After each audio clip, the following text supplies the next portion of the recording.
Israeli সামরিক ইউনিটের ওপর নিষেধাজ্ঞার বিরুদ্ধে সর্বশক্তি দিয়ে লড়াইয়ে ঘোষণা দিলেন নেতানিয়াহু। গত 20 এপ্রিল যুক্তরাষ্ট্র এমন একটি পদক্ষেপের পরিকল্পনা করছে বলে গণমাধ্যমে খবর প্রকাশ হলে একথা বলেন ইসরায়েলি প্রধানমন্ত্রী। যুক্তরাষ্ট্রের সংবাদভিত্তিক ওয়েবসাইট অ্যাক্সিওস গত 20 এপ্রিল জানায়, মানবাধিকার লঙ্ঘনের অভিযোগে ইসরায়েলের প্রতিরক্ষা বাহিনীর নেতজাহ ইয়েহুদা ব্যাটালিয়নের ওপর নিষেধাজ্ঞা আরোপের পরিকল্পনা করছে ওয়াশিংটন। এরপরই এক বিবৃতিতে নেতানিয়াহু বলেন, আমি কঠোরভাবে আইডিএফ, আমাদের সেনাবাহিনী এবং আমাদের যোদ্ধাদের রক্ষা করব।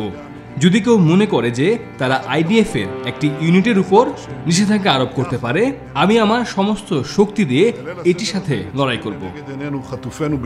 এছাড়াও হামাসের কাছে বন্দী জিম্মিদের নিয়ে নেতানিয়াহু তার বিবৃতিতে বলেন, এই রাতে হামাসের বন্দি দশায় আমাদের জিম্মিরা আমাদের চোখের সামনে দাঁড়িয়ে আছে। তাদের দুঃখ কষ্ট এবং তাদের পরিবারের দুর্দশা আমাদের হৃদয় ভেঙে দেয় এবং তাদের ফিরিয়ে দেওয়ার জন্য আমাদের সংকল্পকে শক্তিশালী করে।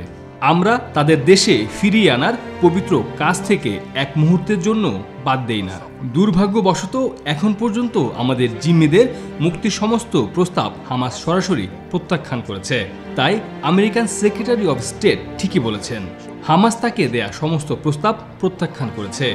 আমরা হামাসের উপর আরও কঠোরভাবে আঘাত হানব এবং এটা শীঘ্রই ঘটবে। শুধু তাই না, আগামী দিনে হামাসের উপর সামরিক ও রাজনৈতিক চাপ বাড়াবো আমরা, কারণ এটি আমাদের জিম্মিদের মুক্ত করার এবং আমাদের অর্জনের একমাত্র উপায়। ওয়ালটন ফ্রিজ কিনে অনেকের মতো আপনিও হয়ে যেতে পারেন মিলেনিয়াল। সেরা পণ্যের সেরা অফার।